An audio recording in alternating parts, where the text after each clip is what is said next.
네, 하나님 말씀 보겠습니다. 요한복음 5장 24절 말씀입니다.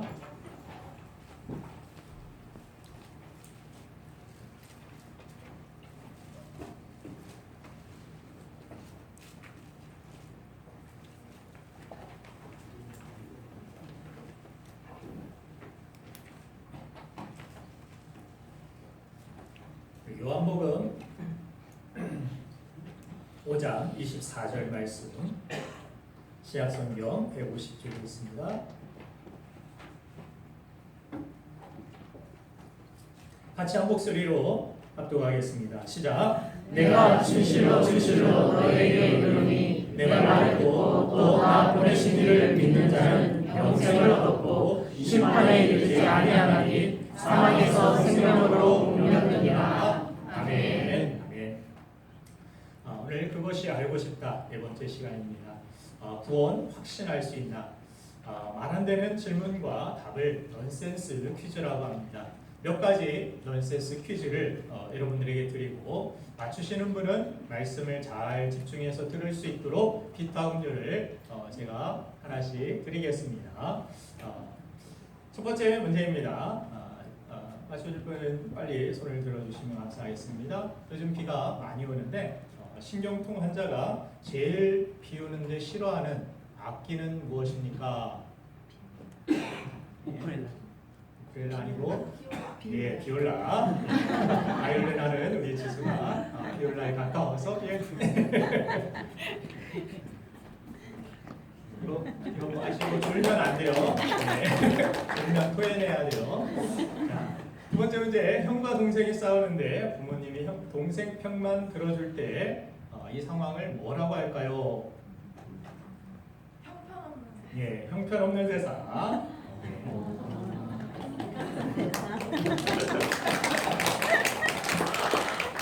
세 번째 문제. 양파 껍질을 계속 벗기면 뭐가 나오나요? 예. 눈물. 예, 눈물. 집에서 많이 해보신 것 같아요. 요즘 요리 열심히 하고 계십니까? 요리 열심히 하시라고 박수가 크네요. 자, 마지막 문제. 예진이 엄마가 첫째를 낳고 이름을 민수라고 지었고, 둘째를 낳고 이름을 민영이라고 지었고, 셋째를 낳고 이름을 민정이라고 지었습니다. 그러면 넷째를 낳고 이름을 뭐라고 지었을까요? 예진. 예, 예진이. 예진이 왜?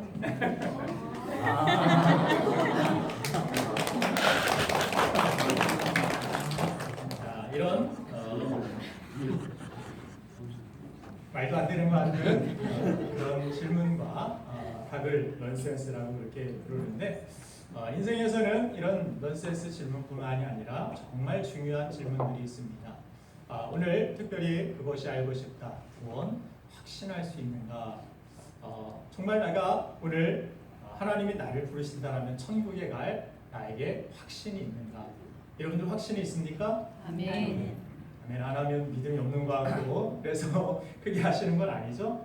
천국에 갈 그런 확신 없이 하나님을 믿는다라는 것, 교회를 다닌다라는 것 어떻게 보면 참 안타깝고 또 안쓰러운 일이 아닐 수 없습니다. 만일 천국문 앞에서 나를 하나님께서 들어오라 이렇게 말씀하실 때 들어오게 해야 할 이유가 너에게 무엇이 있느냐라고 물어보신다라면 여러분들은 뭐라고 답하실 수 있겠습니까? 우리가 구원의 이야기를 부분적으로 조금씩 듣기는 했는데 하나로 정확히 알지 못하거나 또 체계적으로 복음을 배우지 못하신 분들은 궁금함은 있는데 어디 가서 물어보지도 못하고 덮어둔 채 무조건 교회만 다니면 되는 줄 아는 사람도 있습니다. 또 이단들의 어떤 회유나 어떤 유혹에 대하여서도 당당한 어떤 복음의 확신을 가지지 못한 채 그저 무서워서 피하여 다니는 그런 모습이 아니라 당당한 복음, 분명한 진리를 가지고 어떤 상황 속에서도 어떤 누구에게도 분명한 복음을 제시하고 전할 수 있는 우리가 되어야 될 줄로 저는 믿습니다. 그래서 이 질문에 대하여서 여러분들의 마음의 대답은 어땠습니까? 예라고 대답하시는 분도 있고 모르겠다 또는 그렇게 됐으면 좋겠다라고 대답이 떠오르신 분들도 계셨을 것입니다.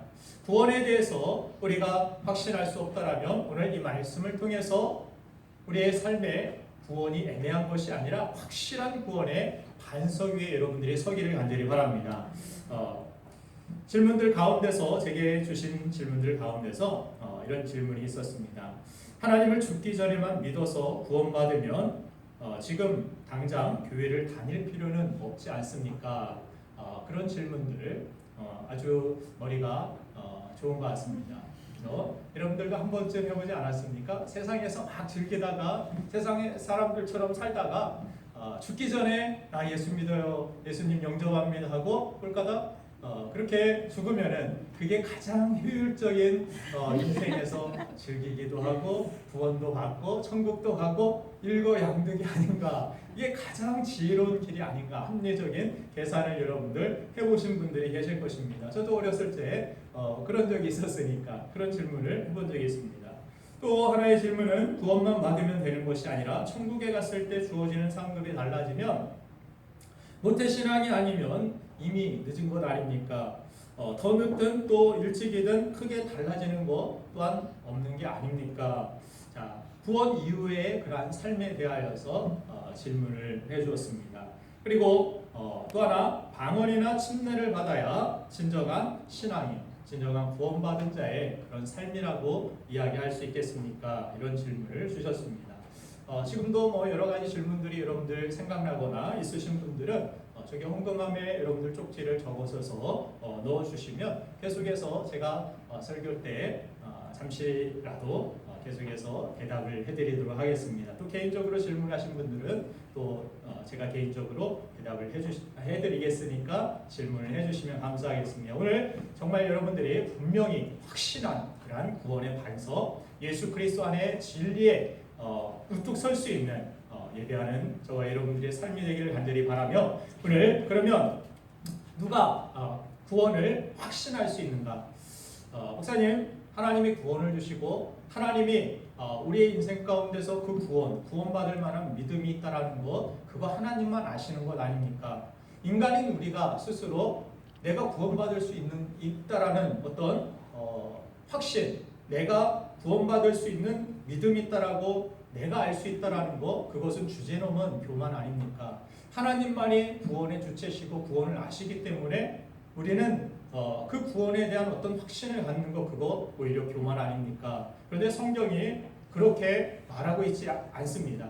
하나님은 우리가 구원의 확신을 가지고 살라라고 말씀하셨는데 요한일서 5장 13절 말씀을 한번 같이 읽어보도록 하겠습니다. 시작. 내가 하나님의 아들의 이름을 믿는 너희에게 이것을 쓰는 것은 너희로 하여금 너희에게 영생이 있음을 알게 하려 함이라. 아멘. 자, 성경을 통하여서 하나님의 아들의 이름을 믿는 너희에게 모르지 않길 원한다. 너희가 분명한 확신을 가지고서 믿음의 길을 걸어가길 원한다라고 말씀합니다. 너에게 영생이 주어졌다라는 것을 분명히 알라라고 그것이 하나님의 뜻이라고 성경은 이야기합니다. 모르는 것이 겸손이 아닙니다. 하나님은 우리에게 영원한 생명을 주셨고 또한 우리가 그 영원한 생명을 붙잡고 있다는 것을 분명히 알기를 원하지 구원의 불확실성 속에서 고민하고 방황하며 교회를 다니고 신앙생활하기를 원치 아니하신다라는 것입니다. 그러면 또 다른 질문을 던져봅니다. 평생을 선교지에서 수고한 선교사와 그리고 또한 그냥 그렇게 신앙생활하는 그러한 사람들이 똑같이 구원을 받습니까? 여러분도 어떻게 생각하십니까? 똑같이 구원받으면 선교지에서 막 복음을 전하다가 순교한 사람들은 억울한 것 아닙니까? 어떤 효율과 어떤 희생의 가치, 값어치를 우리가 재면서 구원에 대하여서 적용할 때가 있는데 자 하나님께서는 그런 사람과 그저 그렇게 여러 가지 어떤 큰 일을 하지도 않고 교회를 겨우겨우 다닌 사람, 예수 그리스도를 믿기는 믿었지만 미직지근한 사람, 그러나 구원은 똑같이 받는다라고 말씀하여 주십니다. 아멘이 없으시네요. 불공평한 구원 같습니까? 자, 에베소서 2장 8절 말씀에 이렇게 말씀하시죠. 너희는 그 은혜에 의하여 믿음으로 말미암아 구원을 받았으니 이것은 너에게서 난 것이 아니요 하나님의 선물이라. 9절 말씀도 같이 한번 읽겠습니다. 시작. 행위에서 난 것이 아니니 이는 누구든지 사람이 못하게 하니라. 아멘. 구원에 대하여서는 어떤 행위도 적용될 수 없습니다. 구원을 어떤 누군가가 무엇을 특별히 잘해서 많이 헌신해서 구원받는 것이 아닙니다. 헌신은 이미 예수 그리스도께서 십자가에서 다 죄를 짊어지시고 십자가의 죽으심으로 말미암아서 우리를 구원을 이루신 것입니다. 구원은 인간이 이룰 수 없습니다. 죄인이 피를 흘린다고, 죄인이 희생한다고 해서 구원받을 수 있는 것이 아닙니다. 누구를 구원할 수 있는 것이 아닙니다. 구원은 오직 하나님의 뜻, 하나님의 방법이 예수 그리스도를 통하여서만, 십자가를 통하여서만 우리에게 구원이 주어지는 것임을 여러분들 깨달으시길 바랍니다. 그래서 은혜라는 것, 그래서 은혜라는 것을 교회에서도 성경에서도 많이 강조하고 이야기를 하는 것을 들어보셨을 것입니다. 하나님의 은혜로 말미암아 우리가 믿음으로 구원을 받는 것, 그래서 은혜로 선물로 천국의 백성이 되는 것, 천국에 갈 수 있는 것. 은혜라는 것은 무엇입니까? 받을 자격이 없는 우리가 하나님이 그래도 너 가져, 너에게 이거 공짜로 줄게, 이거 선물이야, 이거 돈으로 사는 것 아니야, 너 돈으로 살 수도 없어, 살 수도 없는 우리에게 그냥 선물을 안겨주시는 것, 그것이 바로 은혜라는 것입니다. 받을 자격, 선물 받을 자격 하나님 앞에 잘한 것도 없는 것 같고, 하나님이 우리를 부르시기 전에 우리가 하나님을 모른 채 하며 살았고, 오히려 우리는 세상의 죄 가운데 살아갔던 그런 죄인들이었습니다. 그런데도 하나님은 죄인된 우리에게 선물로 독생자 예수 그리스도를 보내주셨습니다. 예수 그리스도는 우리가 이 인생 가운데, 우리 인생 가운데 받은 최고의 선물이고 최고의 은혜라는 사실을 성경은 말씀해 주는 것입니다.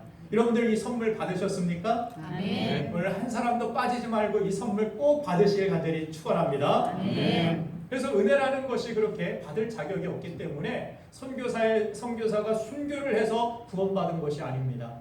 그죠? 그는 그의 나름대로, 그의 사명대로 구원의 은혜를 가지고서 감사하며 복음을 전하다가 그의 갈 길을, 그 순교의 길을 간 것입니다. 그렇죠? 자, 그래서 로마서 3장 23절 말씀에서도 모든 사람이 죄를 범하였음에 하나님의 영광에 이르지 못하더니, 자, 어느 누구도 하나님 앞에서 나는 이 정도면 괜찮습니다, 천국에 갈 만합니다라고 감히 이야기할 사람이 하나님의 기준에서 없다라는 것입니다. 그래서 우리의 구원은 어떤 봉사와 섬김이 아니라 바로 예수 그리스도의 하나님의 은혜를 향한 믿음으로만 구원을 받는다라고 성경은 말씀합니다. 후에 제가 한 번 더 여러분들에게 조금 더 구체적으로 설명을 드리겠지만, 구원은 그래서 나의 어떤 공로나 행위가 아니라는 사실, 이것을 꼭 기억하시고, 여기서 또 질문이 있습니다. 그러면 하나님을 죽기 전에만 믿어서 구원받으면 지금 교회를 굳이 다닐 필요가 없느냐는 질문입니다. 우리가 생각할 것은 우리의 미래는 내가 계획대로 내가 컨트롤할 수 있는 것이 미래가 아니라는 것입니다.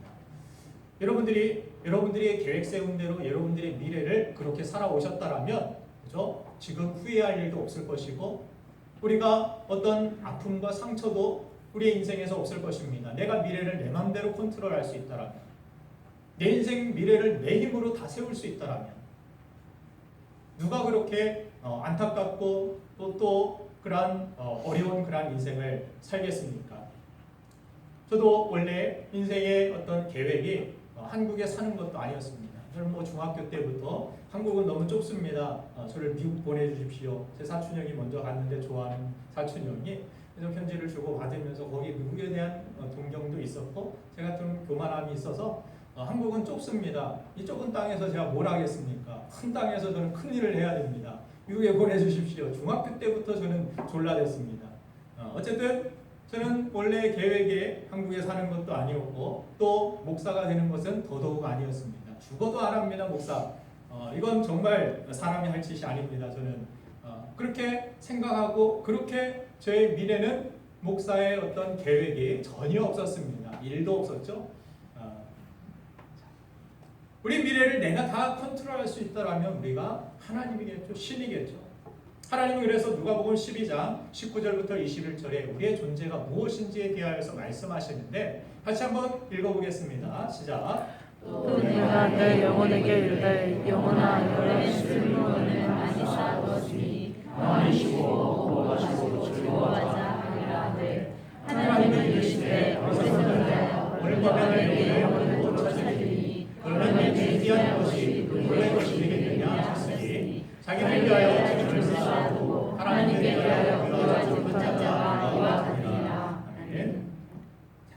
내가 준비 잘 해놨으니까 내가 열심히 살면 뭔가 내가 모든 것들을 이룰 수 있다라는 그러한 생각을 가지고 내가 재물을 쌓아놓고 창고 12를 지어놓고서 거기다가 재물을 다 가득 채우고 이제 이렇게 열심히 살았으니까 쉴 날만 남았다. 나의 노후는 이렇게 골프를 치고 이 휴양지에서 아름다운 그러한 인생을 여생을 보내는 것이다 했는데 하나님께서 오늘 이 밤에 내 영혼을 도로 찾아가겠다 하면 이 준비한 계획한 모든 것들이 정말 네 계획대로 이루어지겠느냐? 네가 그런 존재라고 생각하느냐? 네 미래를 네 열심으로 네 노력으로 네 힘으로 살아갈 수 있는 존재라고 생각하느냐? 물론 열심히 살아야죠. 열심히 살아야 노력해야죠. 준비할 때 준비해야죠. 그러나 우리의 미래는 우리 믿는 사람들은 어떻게 됩니까? 미래를 어떻게 받아들여야 됩니까? 미래는 내 계획, 내 어떤 뜻이 있다 할지라도 그 가운데 하나님의 인도하심을 구하고 그 인도하심에 선하심에 모든 것을 맡기는 삶을 살아야 됩니다. 미래를 너무 걱정해서도 안 되고 미래를 너무 염려해서도 안 되고 지금 뭐 준비한다고 해서 지금 나에게 주어주신 감사의 어떤 상황들, 조건들 이것들을 누리지 못하는 것 그것도 또한 어리석은 일입니다. 오늘 나에게 맡겨주신 그러한 가정, 나에게 주신 일용할 양식들 또한 나에게 맡겨주신 교우들, 교회 또 나에게 주신 시간들 모든 상황 속에서 나에게 주신 것들에 대한 어떤 감사함으로 하나님 앞에 나아가는 것 그것을 누리는 것 그것이 또한 지혜 있는 삶이라고 전도서는 우리에게 이야기합니다. 자, 멀리 수학여행이나 가족여행을 떠났다가 불의의 사고를 당하거나 주변의 젊은 분들도 심장마비로 또 혈관 문제로 갑자기 세상을 떠나는 안타까운 소식을 주변에서 많이 듣습니다. 그럴 때 우리는 어떤 생각을 합니까? 성경에서는 지혜가 장례식장에서 있다라고 그렇게 이야기합니다. 비로소 인간은 장례식장에 갔을 때 사랑하는 사람이 이렇게 능력 있는 사람이 이렇게 돈이 많은 사람이 이렇게 훌륭한 일 하는 사람들도 다 떠나가는구나. 그 날짜는 알지 못하고 그렇게 가는구나. 우리 인생은 이 땅에서가 영원이 아니구나. 영원한 것을 하나님께서 우리에게 주시기 위하여서 예수님을 보내셨구나 하는 것, 지혜를 배우는 것이 장례식장에 있다라고 성경은 말씀합니다. 예전에 그래서 명화를 여러분들에게 보여드리면서 바니스타의 정물 기억나시나요? 메멘토 모리 한 번쯤 들어보신 적 있죠? 메멘토 모리 인생 헛되고 헛되다 그런 가운데 죽음을 기억하라는 말이 메멘토 모리라고 말씀을 드렸습니다. 세상의 부귀 영화, 세상의 젊음, 세상의 모든 것들 한순간에 그렇게 꺼져 있는 초와 같이 그렇게 꺼져버리고 희미해지고 사라지는 이 세상의 것들이 우리의 삶을 주목할 것이 아니라 더 영원한 것, 더 가치 있는 것을 위하여 우리의 인생을 살아가는 것 그것이 지혜다. 죽음을 기억하지 못하는 사람은 내가 이 땅에서 영원히 살 것처럼 그렇게 세상에 속아서 살아가게 된다라는 거. 그래서 우리는 어리석은 선택을 하고 어리석은 그런 삶을 살아간다라는 사실. 그러나 우리의 마지막이 있고 또한 이 끝에 우리가 어떻게 하나님 앞에 설 것인가를 준비하는 자. 그 준비하는 자가 어리석은 자가 아니라 지혜로운 자라고 성경도 이야기합니다. 주님이 오실 때 기름을 준비하지 못한 5 처녀와 또한 기름을 준비한 5 처녀. 누가 어리석은 사람이었습니까? 나중에 뭐가 있어? 나중에 뭐가 중요해? 그리고 준비하지 못한 그저 잠에 빠져 있었던 그들은 주님이 신랑 되신 주님이 오셨을 때 그 신부들은 등불을 들고 나아가지 못했던 그러한 어리석은 모습을 성경은 보여주고 있습니다. 그래서 마지막이 있음을, 심판이 있음을 우리가 알고 우리가 이 세상 살아가는 동안에 하나님께서 주신 그러한 기회를 가지고 그 구원의 길을 붙들고 그 구원의 은혜를 누리며 살아가는 것, 이것이 중요하고, 그래서 인간은 미래를 컨트롤할 수 없습니다. 나는 죽기 전에 믿을 수 있습니다. 확신하지만 내가 오늘 죽을지 내일 죽을지 모릅니다. 세상에서 막 즐기다가 나 죽기 전에 내가 세운 계획은 한 89세, 85세 이때 나는 죽을 거야. 그리고 내가 교회는 한 1년 84세가 되면 1년 남겨뒀고 내가 임종을 준비하며 내가 구원을 준비할 거야. 모른다라는 것입니다. 누가 언제 갈지, 여기 있는 사람들도 그냥 뭐 나이 쓴 대로 가면 좋겠지만 누가 언제 갈지, 누가 빨리 갈지 모른다라는 거예요. 우리 미래를 내가 컨트롤할 수 있다라고 생각하고 구원을 내가 열심히 세상에서 놀다가 몇 세쯤 되면은 그때 교회를 다니고 구원을 받으면 되지, 어리석은 생각이라고 성경은 이야기하는 것입니다. 그리고 구원받는 것이 우리를 부르신 전부가 아니라 또한 그 기이한 빛에 들어가게 하시기 위하여서 구원받은 이후에 살아갈 그러한 기회가 여러분들에게 주어졌다라면, 또한 남아있다라면 그 기회를 최대한 살려서 하나님이 좋아하시는 일을 하고 죄와 싸워 승리하여 하나님께 영광을 돌리는 삶을 여러분들은 많이 사셔야 될 줄로 믿습니다. 여기에서 또 질문이 나옵니다. 난 이미 천국 가는데 그럼 이제부터 구원의 확신이 있다라면 아무렇게나 내 마음대로 살아도 되나요? 자, 마태복음 말씀을 보면은 늦게 온 일꾼도 삭슬 똑같이 나눠주는 말씀이 있습니다. 그래서 아침 9시부터 일해서 열심히 하루 종일 일한 사람과 나중에 늦게 도착해서 오후 3시에 와가지고 한 몇 시간, 두세 시간 일하고 똑같은 임금을 받는다라면 이건 차별 아닙니까? 이건 너무한 건 아닙니까? 그런데 그 사람을 부른 것도, 내가 임금을 나눠주는 것도 주인의 뜻이고, 그리고 내가 받은 것에 대하여서 감사하는 것이 중요하지, 비교하면서 저 사람은 이 정도 일하고 또한 저 사람은 늦게 믿었는데 저 사람을 구원해 주신다라는 것, 이거 너무한 것 아닙니까?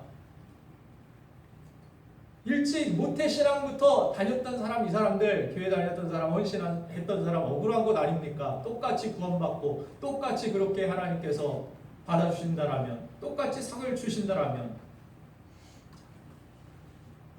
구원은 똑같습니다. 그런데 성경에는 부르심의 상이 있다라고 말씀하고 있습니다. 그래서 구원이라는 것은 어떻게 보면 출발점이죠. 그런데 여기에서 하나님의 어떤 판단에 따라서 어떤 사람은 구원받은 이후에도 어떤 몸의 불편함과 또 여러 가지 열악한 상황 때문에 어떤 많이 가진 사람들보다, 무엇을 많이 가지고 있는 사람들보다 더 크게 헌신하거나 더 많은 일들을 하지 못하는 그러한 사람도 있을 것입니다.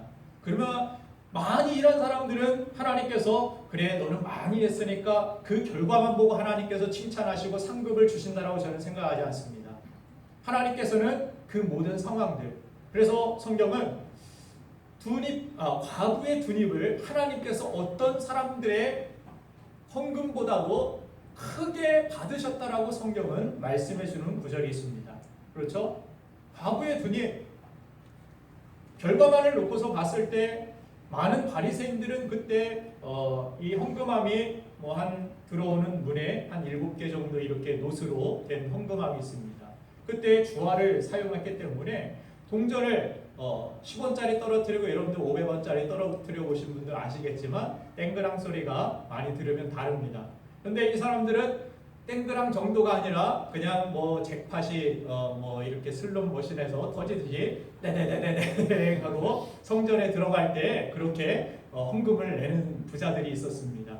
그런 사람들은 막 당당하게 이렇게 큰 소리를 내면서 헌금을 드리고서 딱 성전에 들어갔겠죠. 근데 과부는 뭐가 드릴 것이 없습니다. 그래도 둔입이에요. 한 200원 있습니다. 근데 그것이 전 재산이에요, 이 사람.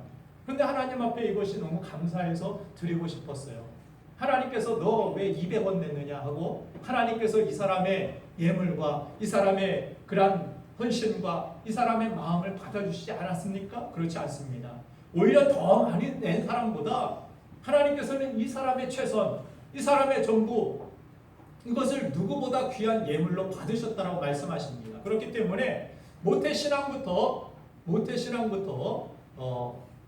이 주변에 좋은 사람이 있으면 아까 받은 그런 선물을 나눠주셔도 좋습니다.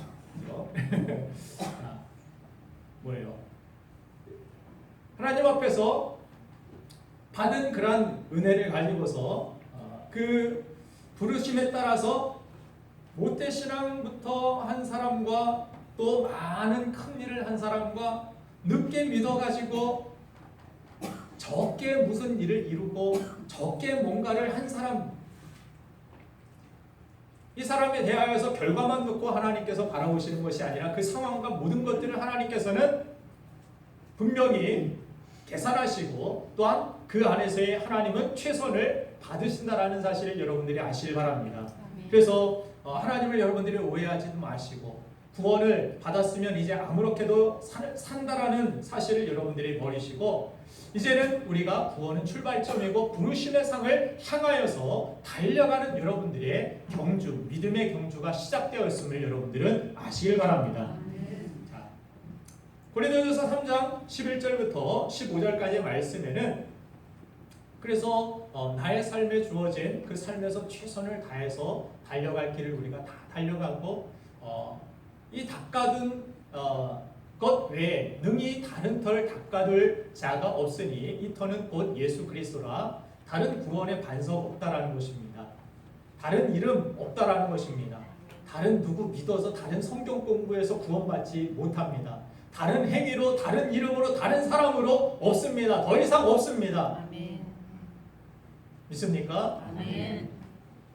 그래서 만일 누구든지 금이나 은이나 보석이나 나무나 풀이나 숲으로 이 터 위에 세우면 각 사람의 공적이 나타날 터인데 그날이 공적을 밝히리니 이는 불로 나타내고 그 불이 각 사람의 공적이 어떠한 것을 시험할 것입니다. 만일 누구든지 그 위에 세운 공적이 그대로 있으면 상을 받고 누구든지 그 공적이 불타면 해를 받으리니 그러나 자신은 구원을 받되 불 가운데서 받은 것 같으리라.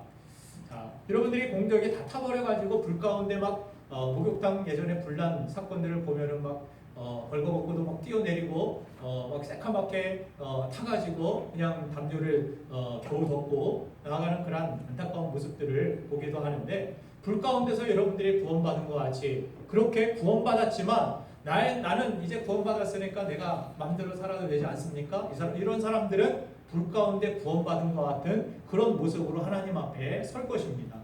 그러나 나에게 주신 은혜를 가지고 이제 나에게 주신 달란트를 가지고 가라. 즉시 가서 하나님이 기뻐하시는 뜻대로 이 세상을 최선을 다하여서 그것이 5달란트 어떤 사람은 가진 사람도 있고 어떤 사람은 10달란트 맡은 사람도 있고 어떤 사람은 1달란트 받은 사람도 있을 것입니다. 그러나 하나님께서는 그냥 어떤 사람이 크냐 많냐 이것을 보는 것이 아니라 그 안에서의 충성된 삶, 그 삶에서의 최선의 삶, 그 삶에 주어진 나머진 부름받은 그때부터 구원받은 그때부터 우리가 하나님 앞에 어떻게 나아가느냐 살아가느냐 그 모든 것들에 따라서 하나님 앞에 그것이 공적이 남게 되고 그 공적이 불타면 부끄러운 그런 모습으로 하나님 앞에 서게 될 것임을 성경은 이야기하는 것입니다. 이것은 구원에 대한 어떤 문제가 아니라 우리 삶에 있어서 성화의 문제이고 하나님 앞에 영광을 돌리는 그러한 상급의 문제라는 사실. 성경은 그래서 영원하신 천국에서 하나님이 주시는 영원한 상급이 있고 그 부르심의 상을 향하여서 사도 바울은 모든 것 다 제쳐놓고 이 세상의 것들을 오히려 배설물로 여기며 그 상이 얼마나 큰지 하나님의 상이 여러분들 크심을 아십니까? 하나님은 그냥 초등학교 달리기 대회에서 공책 하나 너 상 1등, 2등 도장 찍어주는 거 이 정도의 상이 아닌 줄로 믿습니다. 하나님은 주시되 독생자까지도 내어주시는 분이십니다. 하나님은 상을 주셔도 크게 주시고 영원한 상, 영광스러운 상을 우리에게 허락하여 주실 줄로 믿습니다. 하나님의 상급은 다릅니다. 이 세상의 상 받기보다 세상에 더 영광스러운 부름의 상을 향하여서 우리도 달려가야 될 줄로 믿습니다. 그래서 구원받았다라고 함부로 살고 마음대로 살아서는 안 됩니다. 주어진 인생에서 최선의 삶을 살아가시고 하나님 맡겨주신 은사, 달란트를 가지고 하나님의 영광을 위하여서 우리는 살아가야 된다는 사실입니다. 그러면 또 한 가지 질문이 있습니다. 예수님을 영접했는데 어떤 날에는 구원 못 받을 것 같은 느낌이 듭니다. 그런 생각이 듭니다. 그런 기분이 드는데 불안할 때마다 매번 예수님을 영접해야 됩니까? 어떻습니까? 오늘 성경 본문 말씀을 다시 한번 같이 읽어보도록 하겠습니다. 본문 말씀 우리 5장 24절 시작. 내가 진실로 진실로 너에게 이르노니 내 말을 듣고 또 나 보내신 이를 믿는 자는 영생을 얻었고 심판에 이르지 아니하니 사망에서 생명으로 옮겨지리라. 아멘. 뭐라고 성경은 말씀합니까? 옮길 것이다 아닙니다. 옮겼다 너는 이미 옮김을 받은 사람들이다. 너희는 이미 구원 받은 것이다. 믿습니까? 아멘. 이미 진실로 너에게 이르노니 내 말을 듣고 떠나 보내신 이를 믿는 자는 영생을 얻었다. 얻을 것이다도 아니고 이미 얻은 것이다. 예수 그리스도를 믿는다라면, 영접했다라면, 나의 주로 믿는다라면 여러분들은 이미 심판에 이르지 아니하고 사망에서 생명으로 옮겨진 줄로 믿습니다. 아멘. 옮겼다. 이것은 완전한 시제입니다. 한 번으로 끝나는 것이 아니라 한 번 이룬 일의 효과가 연속적으로 일어난다라는 것을 이야기합니다. 지금도 계속해서 그 구원의 은혜가 우리에게 유효하다라는 것을 뜻하는 것입니다. 그래서 사망에서 생명으로 옮겨졌고 그곳에 우리는 계속해서 머물러 있게 된다라는 의미입니다. 예수 그리스도를 영접했다라면 어떤 일이 터져도 어떤 상황 가운데서도 하나님 주신 영원한 생명, 영원한 그 부르심의 그 은혜는 흔들림 없고 변함이 없는 줄로 믿습니다. 어느 날부터 하나님의 은혜에서 자신이 멀어진 것 같은 느낌을 받을 때가 있습니다. 신앙생활이 항상 충만하면 좋겠지만 그러지 못할 때가 있습니다. 그런 분들을 위해서 많이 기도해 주시길 바랍니다. 그렇죠? 우리 인간의 연약함을 가지고 있기 때문에 우리는 그럴 수 있어요. 육체가 지치면 영이 다운될 때도 있습니다. 그렇죠? 또 영이 싱싱하면 육체는 지쳤지만 모든 것들을 감사함으로 기쁨으로 그렇게 믿음의 길을 꿋꿋하게 걸어나가는 우리 자신의 모습을 보기도 합니다. 그래서 우리는 연약함이 있고 부족함이 있어서 때로는 그런 느낌을 받을 때가 있는데 그럴 때 우리는 생각합니다. 이러다 구원받지 못하는 것은 아닙니다. 기분이 영 찝찝하고 그렇습니다. 그런 마음이 드시는 분들 어떻습니까? 그래도 천국에 갈 수 있겠습니까? 마음속으로만 대답하세요. 밖으로 대답하면 나 시험에 들었습니다. 광고하는 것 같으니까. 나는 구원받을 만한 그런 믿음이 없는 것 같고 확신이 없는 것 같은데요. 성경을 통해서 하나님은 오늘 뭐라고 말씀하십니까? 은혜에 의하여서 기분으로 구원받는다라고 말씀하십니까? 은혜로 말미암아 네 감정으로, 네 판단으로, 네 분위기로 구원받는다라고 말씀하십니까? 구원은 오직 하나님의 약속을 믿는 믿음으로 받는 것임을 성경은 말씀합니다. 요한복음 3장 16절에서 하나님이 세상을 사랑하사 독생자를 주셨으니 저를 믿는 자마다 영생을 얻고 믿습니까? 아멘. 예수 그리스도를 믿는 자들이 영생을 얻는 것이지 내 기분이 좋아져야 영생을 얻는 것이 아니라는 사실입니다. 구원은 하나님의 구원의 약속은 약속입니다. 약속. 그래서 성경은 구약 신약 약속으로 되어진 거예요. 하나님의 약속을 믿는 거예요. 우리는 내 감정과 기분과 판단을 믿는 것이 믿음이 아닙니다. 내가 믿는 것은 하나님의 약속이요. 죄인 되었음에도 나를 불쌍히 여겨주신 하나님의 은혜. 하나님께서 그럼에도 나에게 영원한 약속을 주시고 생명의 약속을 주셔서 내가 하나님의 자녀가 될 수 있는 권세를 주신 하나님의 말씀을, 하나님의 약속을 신뢰하는 것입니다. 믿습니까? 아멘. 우리의 믿음은 여기에 있어야 됩니다. 우리의 믿음은 내 감정과 기분에 있는 것이 아닙니다. 나는 하나님의 약속을 믿어야 하는 것입니다. 그래서 내가 기분이 좋은 날에도 영생을 얻게 하려 하시는 줄로 믿습니다. 내가 기분이 안 좋은 날에도 하나님은 영생을 얻게 하려 하시는 줄로 믿습니다. 아멘. 저를 믿는 자마다 그렇죠? 오직 은혜에 의하여서 믿음으로 말미암아 구원을 받는다라고 성경은 선언하고 있는 줄 믿습니다. 로마서 8장 1절 말씀에 그러므로 이제 그리스도 예수 안에 있는 자에게는 결코 정죄함이 없나니 요한복음 1장 12절 말씀에 보니까 영접하는 자 곧 그 이름을 믿는 자들에게는 하나님의 자녀가 되는 권세를 주셨으니라고 말씀하고 있습니다. 자, 여러분들 하나님의 자녀가 되는 권세를 이미 주신 줄로 믿습니다. 예수님 때문에. 그래서 성경은 예수 믿고 기분이 좋아진 사람이 구원받았다 그렇게 말하지 않습니다. 어떤 성경 공부를 마친 사람, 제자 훈련 받은 사람이 구원을 받는다? 결코 그렇게 말한 적이 한 번도 없습니다. 때로는 내가 하나님을 이전보다 사랑하지 않는 것 같은 기분이 들거나 때로는 하나님이 나를 사랑하시지 않는 것 같은 기분이 들어도 내 기분에 상관없이 우리를 향한 하나님의 사랑, 예수 그리스도의 십자가, 하나님의 말씀과 약속은 영원한 줄로 믿습니다. 아멘. 지금도 그 약속은 있는 자에게 유효한 것입니다. 그래서 우리의 신앙은 하나님의 복음, 말씀을 믿는 믿음에 근거한 것이지 우리의 기분에 따라서 구원하시는 하나님이 아니라는 사실을 분명히 알아야 할 것입니다. 자, 또 한 가지 질문이 있습니다.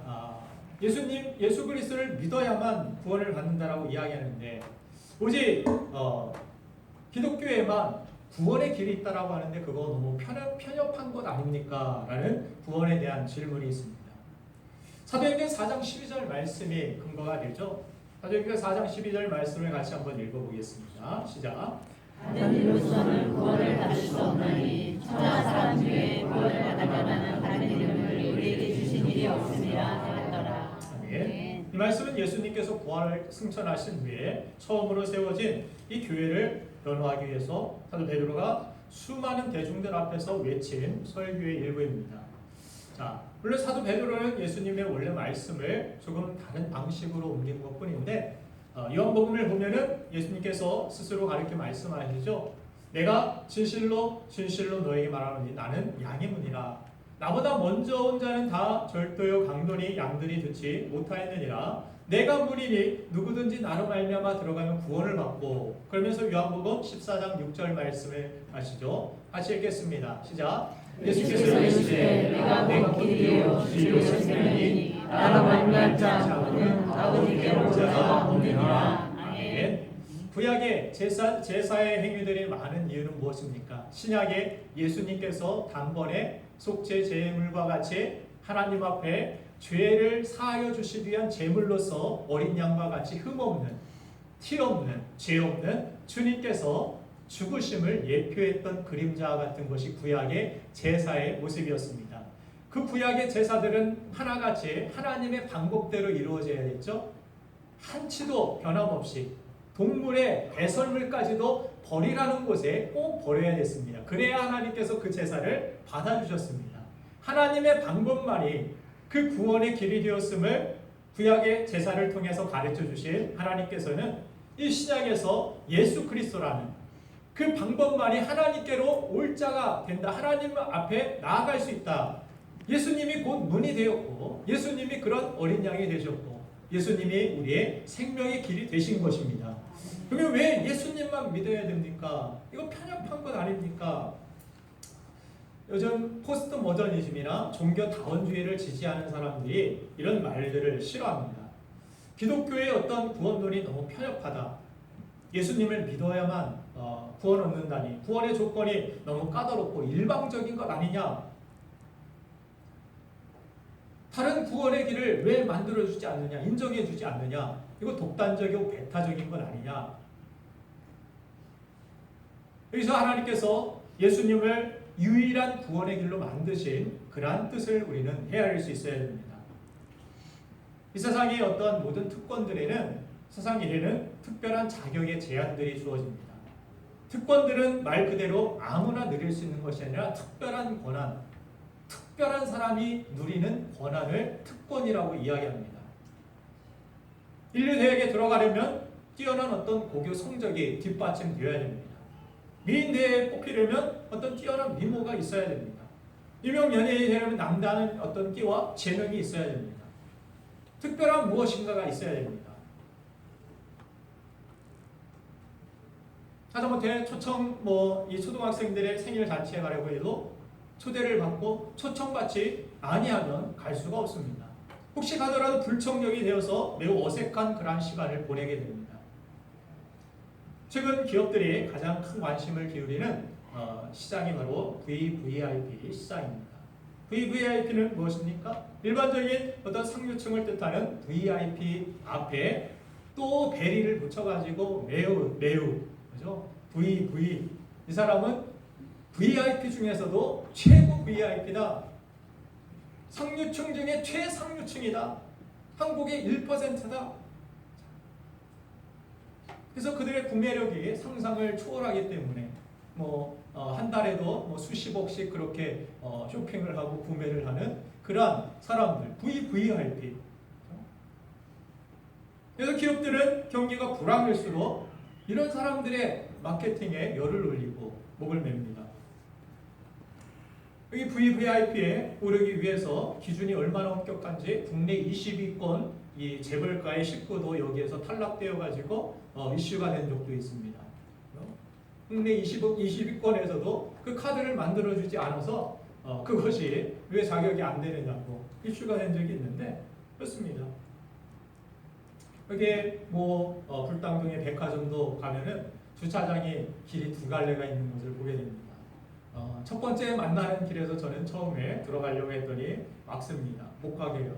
이게 분명히 주차장인데 못 가게 하는데 누구는 보내줍니다. 이거 들어가면서부터 차별을 하는 것 같아가지고 기분이 썩 나빴는데 보니까 그래요. 그 백화점의 VIP들, 그 회원들은 유리창 앞에다가 카드를 탁 놓고서 갑니다. 그러면 따로 밑에 발레 파킹 이제 직원들이 나와서 문 열어주고 대신 파킹을 해주고 나오면은 또 차를 열쇠를 번호표를 주면은 또 차를 딱 앞에다가 대기를 시켜가지고 타게 하고 짐도 다 실어주고 좋겠죠? 너무 부러워하지 마세요. 네. 자, 어쨌든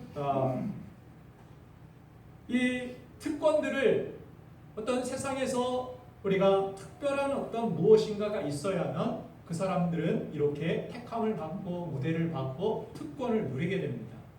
여러분들 그렇다면 구원의 특권이라는 것은 어떻습니까? 이 세상의 모든 슬픔과 고통에서 벗어나서 하나님과 함께 영원히 살며 또한 자신이 원하는 모든 것들을 누릴 수 있고 하나님의 자녀가 되는 특권. 저 천국에서 여러분들 롤스로이스 타고 천국에 다닐 사람이 있는지 모르겠지만 그냥 순간이동을 할지 날아다닐지 어떻게 될지 모르겠지만 그 자리에 예수님과 같은 신령한 몸을 입는다라고 하시니까 예수님이 벽을 통과하시죠.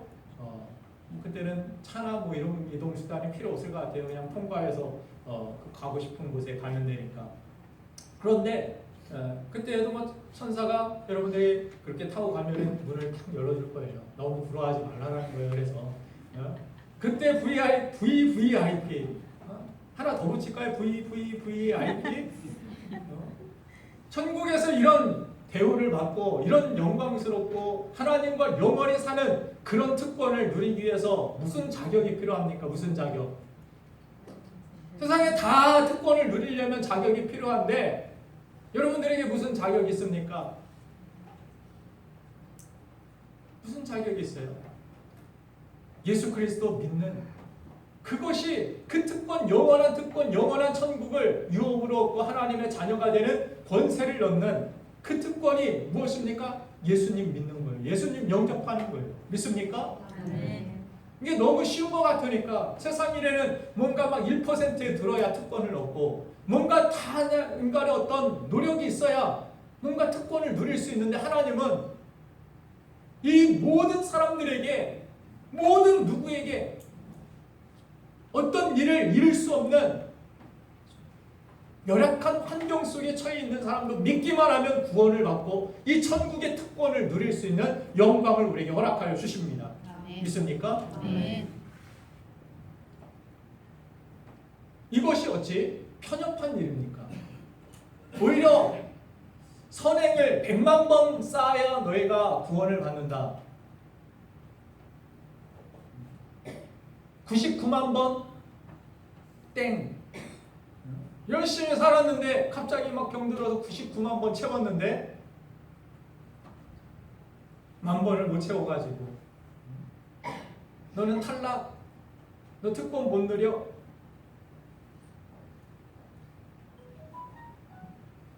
세상의 VVIP보다 훨씬 더 높은 자격 제한이 저 천국의 특권을 누리려면 필요하지 않겠습니까? 그런데 인간의 힘, 노력, 그 특권을 누릴 수 없다라는 것입니다. 도달할 수 없다라는 거예요. 하나님께서는 그래서 공평하게 누구에게든지 믿기만 하면 구원을 얻는 길을 주신 것입니다. 제일 쉬운 길을 주신 거예요. 모든 사람이 올 수 있는 길을 하나님은 열어주신 것입니다. 너무 공평한 기회예요. 너무 축복된 기회입니다. 여기에는 인종이나 어떤 민족이나 국가 출신 배경, 재산, 미모, 외모 그것이 기준이 되지 않습니다. 하나님께서는 우리가 생각할 수 있는 모든 세상의 이 자격 조건들을 다 물리치시고 오직 한 가지 조건, 한 가지 조건이 무엇입니까? 예수 그리스도를 믿어라. 그리하면 네가 하나님의 자녀가 되고 백성이 될 수 있다. 오히려 우리가 세상의 것들, 이념들, 세상의 어떤 조건들 이것들을 구분하면서 차별하는 그러한 장벽이 더 독선적이고 배타적인 건 아닙니까? 그런데 많은 사람들이 힘들고 오히려 어떤 조건들을 내걸고 인간이 할 수 있는 어떤 노력들을 내걸고 특별한 사람들에 의한 구원을 허락하는 다른 종교들에 대하여서 또 이단 사이비들에 대하여서 비난하는 사람들이 그리 많지 않은 것을 보게 됩니다. 세상 사람들이. 근데 오히려 가장 쉽고 허용적인 구원의 조건인 예수님을 믿는 것에 대하여서는 배타적이고 이거 복선적인 것 아니냐고 비난하는 것, 이것이 모순 아닙니까? 저는 이것이 모순이라고 생각합니다. 여러분들 기억하시기 바랍니다. 예수님은 하나님의 구원이라는 이 세상 최고의 특권을 모든 인류에게 개방하신 분이십니다. 이 세상에 예수님이라는 조건만큼 쉽고 포용적이고 평등한 구원의 조건은 없습니다. 하나님께서 예수님을 유일한 구원의 길로 만드신 것은 구원받는 사람들을 제한하기 위한 독선적인 방법이 아니라 오히려 모든 인류를 포용하시기 위한 하나님의 깊은 사랑의 표현임을 믿으시기 바랍니다. 예수님께서 초림하시고 십자가에서 대속의 은혜로 우리의 죄를 사해 주시고 구원의 길을 열어주셨습니다. 예수님을 나의 구주로 이제 믿기만 하면 우리는 이 십자가의 대속의 은혜로 죄를 용서받고 하나님의 자녀가 될 수 있습니다. 이것이 예수 그리스도께서 이 땅에서 이루신 구원의 사역입니다. 이미 예수님이 구원의 사역을 그렇게 이루셨고 믿는 자에게는 이미 구원이 우리에게 주어진 줄로 믿습니다. 그리고 이 구원의 사역은 구원의 시작임을 예수님 말씀하십니다. 구속사라고 하죠. 구원의 사역, 구원의 역사라고 이야기합니다. 예수님이 말씀하신 대로 메시아로 이 땅에 오셔서 십자가를 지셔서 인류에게 구원의 길을 열어주셨고 이제 부활하여 승천하신 예수님께서 뭐라고 약속하십니까? 내가 다시 오겠다라고. 그리고 그것이 구원의 완성, 끝임을 성경은 말씀합니다. 지금 여러분들은 이미 구원을 받았습니다. 이것은 시작입니다. 그리고 이제 주님이 다시 오시는 그날까지 이제 그 구원의 은혜를 가지고 주님이 다시 오시는 그날, 주님 앞에 서게 되는 그날까지 우리는 믿음의 길을 걸어 나가야 될 줄로 믿습니다. 그래서 구원은 예전에도 말씀드렸죠. 이미와 아직이 있다라고. 여러분들이 이미 구원받았습니다. 그러나 아직 우리는 그 구원의 은혜를 가지고 주님이 다시 오시는 그날까지 완성의 그때까지 구원을 이루라는 그 표현은 우리의 선행으로 구원을 완성시키라는 의미가 아닙니다. 성경에서 말하는 너의 구원을 이루라는 그런 말씀은 구원이 부족해서 우리 선행을 몇 퍼센트 플러스 해가지고 너희 구원받아라? 아닙니다. 그렇지 않습니다. 어떤 교단들에서는 이렇게 가르치는 교단도 있고 특별히 카톨릭에서는 이렇게 많이 가르치는 모습을 보게 되는데 그렇지 않습니다. 인간의 뭔가가 들어가서 구원받으면 다 탈락입니다. 완전한 구원은 오직 예수님만을 믿는 길입니다.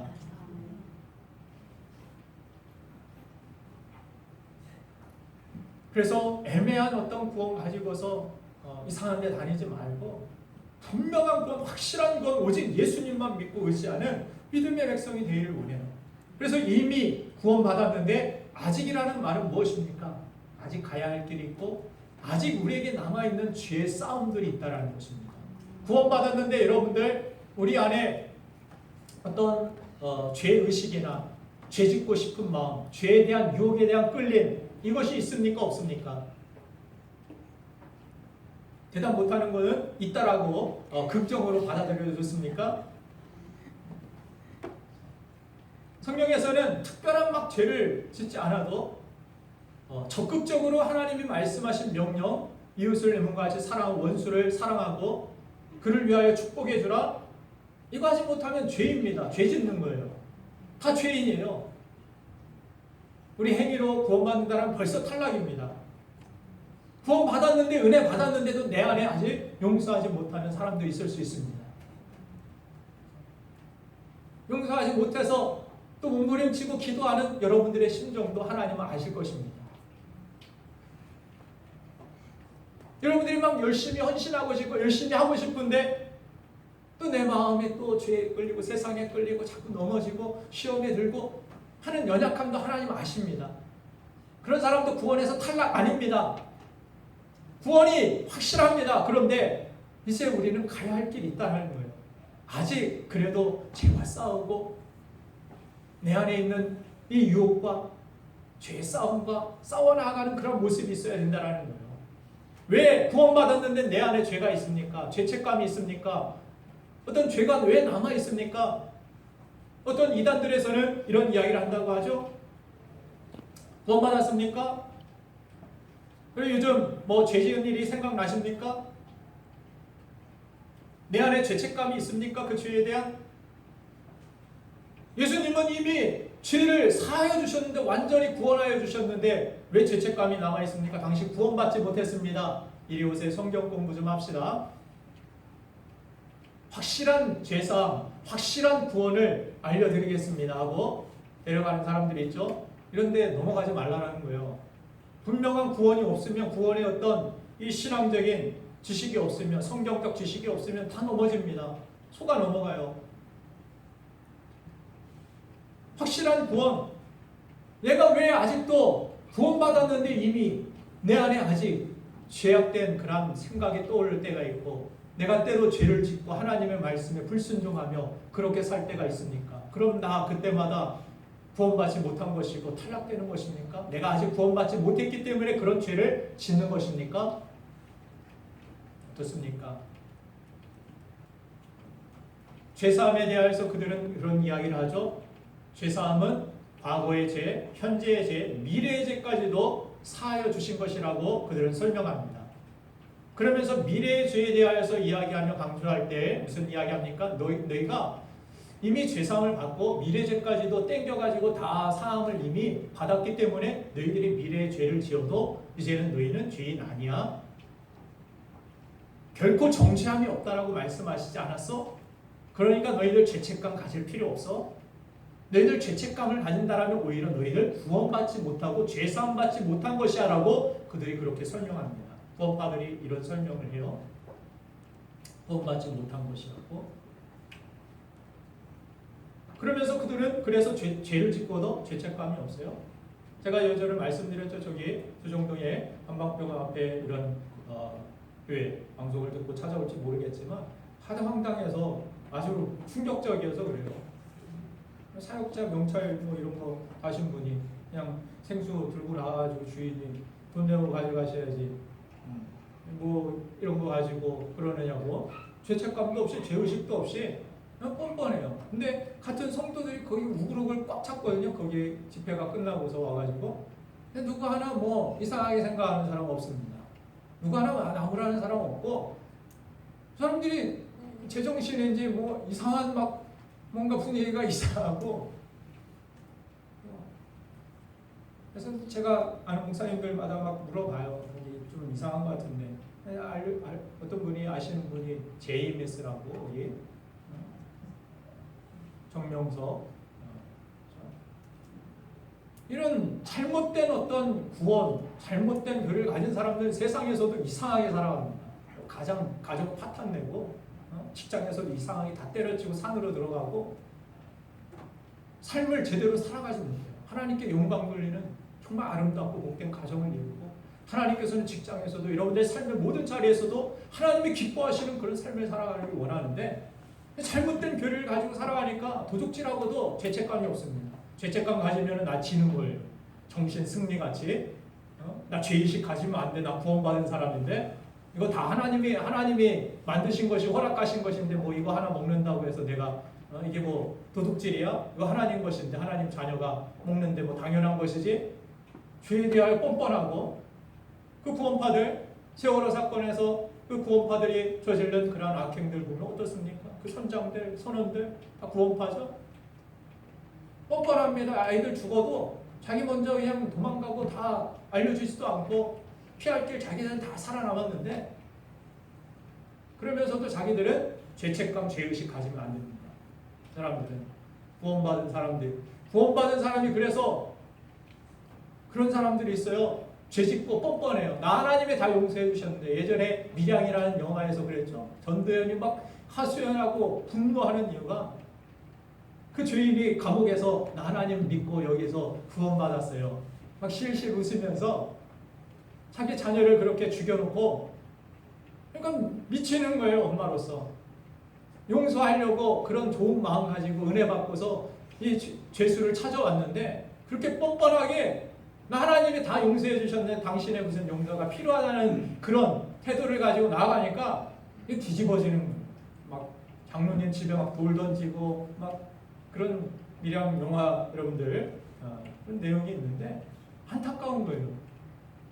하나님을 믿는 사람들이 선한 양심이 살아있어야 됩니다. 하나님을 믿는 사람들도 죄를 지을 수 있어요. 왜 그래요? 예수님께서 여러분들을 어떻게 하셨습니까? 죄를 사하여 주셨는데 어떻게 사하여 주셨느냐면 여러분들은 아직 우리 안에 죄성이 있고 죄의 습관들이 있습니다. 그런데 보혈로 덮어주신 거예요. 여러분들은 그냥 예수 믿는다고 짠 하고 그냥 막 인격이 바뀌고 하루아침에 하나님과 같이 되는 존재가 되는 것이 아니에요. 덮어주신 거예요. 예전에 있었던 그 사람이 그 사람인데 하나님이 보실 때 예수 믿고 달라진 것이 있다면 뭐예요? 예수님의 보혈로 덮어주셨기 때문에 여러분들은 속죄함을 받은 용서받은 죄인으로 보시는 거예요. 하나님은 여러분들이 예수님의 피로 덮어주셨기 때문에 우리 안에 있는 죄성과 연약함과 아직도 부족함이 남아있는데 주님을 믿고 보혈로 쫙 덮어지니까 깨끗하게 거룩하게 하나님께서 여러분들을 바라보시는 거예요. 여러분들을 정죄할 심판받을 그런 죄인으로 이렇게 여기시는 것이 아니라 보혈을 바라보시고 십자가의 그 공로 때문에 예수님이 이루신 그 깨끗한 거룩한 보혈의 피로 여러분들을 바라보시기 때문에 여러분들은 구원받은 하나님의 자녀로 여기시는 거예요. 여겨주시는 것 그것이 칭의예요. 내가 막 완벽해져서 나를 인정해 주시는 그것이 아니라 예수님의 보혈로 덮으시니까 여러분들을 받아주실 만한 거예요. 그래서 우리의 구원은 내 선함에 있지 아니하고 내 착함에 있지 아니하고 내 노력과 내 능력에 있지 않습니다. 오직 예수님의 보혈만 우리는 믿을 뿐입니다. 그 공로만 의지할 뿐입니다. 그럼 그 이후의 삶을 어떻게 살아가야 됩니까? 자꾸 죄짓고 넘어지고 또 회개해야 됩니까? 회개해야 됩니다. 구원받은 회개를 가르치지 않습니다. 회개하는 사람은 구원받지 못한 사람입니다. 죄책감 느끼는 사람들은 죄책감 느끼면 회개해야 됩니다. 성령께서 여러분들의 선한 양심을 깨워주시고 이거 아니야 이렇게 살면 안 돼 하시면 하나님 앞에 회개하고 고쳐나가야 됩니다. 죄짓고 회개하고 그러다 보면 그런 생각이 들어요. 이거 하나님 조롱하는 것 아닌가 내가? 이거 하나님 정말 싫어하실 텐데 때리고 미안해 이러면 이거 얄미운 거 아닌가? 그럼에도 회개해야 됩니까? 현진이 어떻게 해야 돼요? 죄 지으면 회개해야 돼요? 안 해야 돼요? 똑같은 죄 또 지으면 어떻게 해야 돼요? 또 넘어지면 포기하고 살아야 돼요? 그냥? 어쩔 수 없는가 보다 나는? 어떻게 해요? 회개해야 되죠? 예. 죄짓고 회개해도 또 회개해야 됩니다. 이것은 어떤 죄 구원에 대한 회개함이 아닙니다. 원죄에 대한 회개함이 아니라 이미 원죄에서 여러분들은 이미 자유함을 얻었고 해방되었고 하나님께서 여러분들을 의롭다 칭하셨습니다. 이제는 어떤 회개가 어떤 성화의 삶을 살아가야 됩니까? 주님을 닮기 위한 또 우리 삶에서 하나님의 뜻을 이루기 위한 그런 삶에서 주어진 모든 삶에서 하나님이 기뻐하시는 뜻을 이루기 위한 회개의 삶을 우리는 살아가는 것. 이것을 성화의 삶이라고 합니다. 예수님 닮아가는 삶. 구원받은 사람들이 하나님의 뜻 앞에 이제 죄와 싸우며 그 구원의 은혜를 가지고 감사함을 가지고 그 사랑을 가지고 주님을 섬기며 주님의 이름을 높이며 살아가는 우리가 되어야 되는 것. 성가대 가운이 많이 주는 것 같은데 하나님을 잘 섬기세요. 이제 구원의 은혜를 가지고. 아멘이 없네요. 지긋지긋한가요? 어떻게든 여러분들 남아있는 분들도 누가 먼저 탈출할까?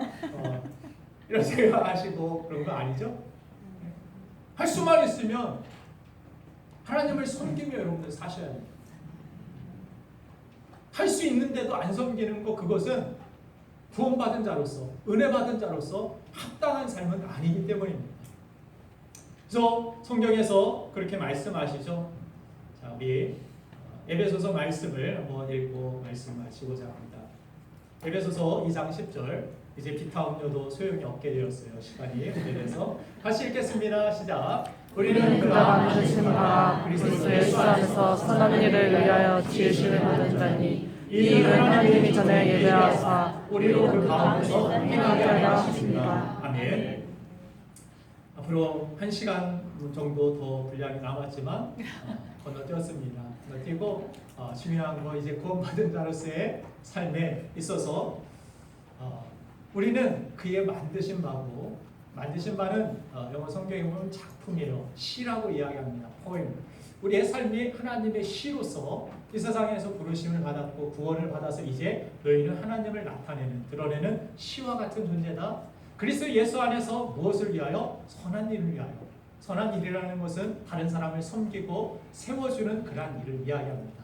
복음을 전하고 또한 몸된 교회에서 성도들을 섬겨주고 교회에 섬기고 봉사하는 그러한 일들을 위하여서 하나님이 우리를 불러주셨다라는 거예요. 그렇게 지음을 받은데 이 일을 하나님이 전에 예비하사 우리로 그 가운데서 행하게 하려 하십니다. 하나님께서 많은 사람들 중에 여러분을 택하시고 부르신 주변 사람들은 예수 믿을 만한데 저 사람은 정말 착하게 사는데 근데 나는 저 사람보다도 부족한데 연약한데 여러분들 부른 사람들이 있을 것입니다. 그렇게 느껴지는 사람들이 있을 거예요. 저도 그렇게 느껴지니까. 왜 그런 사람들 중에서 왜 나를 그렇게 부르시고 나에게 구원의 은혜를 주셨습니까? 하나님이 전에 예비하셨다라는 거예요. 여러분들을 위한 예비가 있었고 여러분들은 이제 하나님의 시로서 하나님의 노래로서 구원받은 우리가 영접한 우리들이 이제 새로운 작품으로 하나님의 영광을 드러내며 하나님이 기뻐하시는 작품으로 이제 빚어져서 하나님의 선을 이루기 위한 그런 삶으로 우리가 나아가는 것입니다. 우리가 구원받는다라는 것은 이제 죽어서 천국 가는 것만을 의미하지 않는다라는 것을 여러분들 아실 것입니다. 구원받아 천국 가는 것이 그것이 그냥 우리 구원의 또 우리 신앙의 그냥 전부가 아니라 구원은 이제 시작되었고 우리 삶에서 이제 단순히 지옥만 면하는 것이 구원이 아니라 구원이라는 것은 하나님의 작품으로서 하나님의 부르심 앞에 이제 시와 같은 인생, 하나님을 노래하는 인생, 하나님을 섬기고 하나님의 영광을 위하여 사는 인생이라는 사실을 여러분들 꼭 기억하셔야 될 줄로 믿습니다. 이 천국의 소망을 가지고 이 땅에서 하나님이 기대하는 노래와 같은 시와 같은 천국의 삶을 누리며 하나님께 영광 돌리는 우리가 되기를 주님의 이름으로 축원드립니다. 기도하겠습니다. 하나님 감사합니다.